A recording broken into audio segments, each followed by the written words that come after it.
कुठल्या मागणीसाठी तुम्ही आंदोलनाचा इशारा दिला? आज या ठिकाणी धाराशिव तहसीलदार यांना आम्ही एक आंदोलनाचं पत्र दिलं आहे। त्या पत्राचा विषय असा आहे की धाराशिव जिल्हा हा अतिवृष्टी बाधित जिल्हा असून या जिल्ह्यात हजारो हेक्टर जमीन पुराच्या पाण्यात वाहून गेली, पिकं वाहून गेली, संपूर्ण जनजीवन विस्कळीत झालं।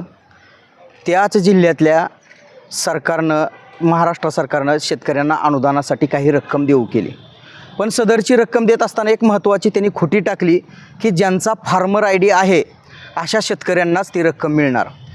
परंतु झाला विषय काय, सर्व शेतकऱ्यांनी आपल्या स्तरावरून त्यांनी फार्मर ID त्यांच्या प्रोसेसनुसार शासनाच्या ज्या नियमवाटी घालून दिल्या त्याच्यानुसार ती प्रक्रिया पूर्णत्वास घेऊन गेलेत। पण जवळपास आमच्याकडे प्राप्त झालेल्या तक्रारीनुसार व काही गोपनीय सूत्राकडून मिळालेल्या माहितीनुसार जवळपास तहसीलदार मॅडम यांच्या डेस्कवर जवळपास 20,000पेक्षा जास्त फार्मर ID पेंडिंग असल्याचं दिसून येतं आहे आणि त्या शेतकऱ्यांना या अनुदानापासून वंचित राहावं लागणार आहे।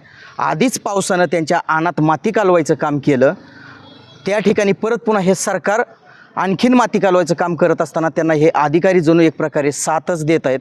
आज ह्या 20,000 लोकांना फक्त तहसीलदार मॅडमच्या केवळ दप्तर दिरंगाईमुळे या अनुदानापासून वंचित राहावं लागणार आहे आणि येत्या काळात जर ही अशीच प्रक्रिया पूर्णत्वास गेली नाही आणि शेतकऱ्यांना न्याय नाही मिळाला, त्यांना अनुदान जर नाही मिळालं, तर या ठिकाणी आमचे जे सोयाबीनचे अगोदरच बुसकट झालं आहे पावसानं, तेच बुसकट आणून या कार्यालयाच्या समोर ओतून ट्रॅक्टर भरून त्याचा जाहीर लिलाव करून त्यातून येणारी सदरची रक्कम याच तहसीलदार मॅडमच्या माध्यमातून मुख्यमंत्री सहाय्यता निधीला पाठवली जाईल।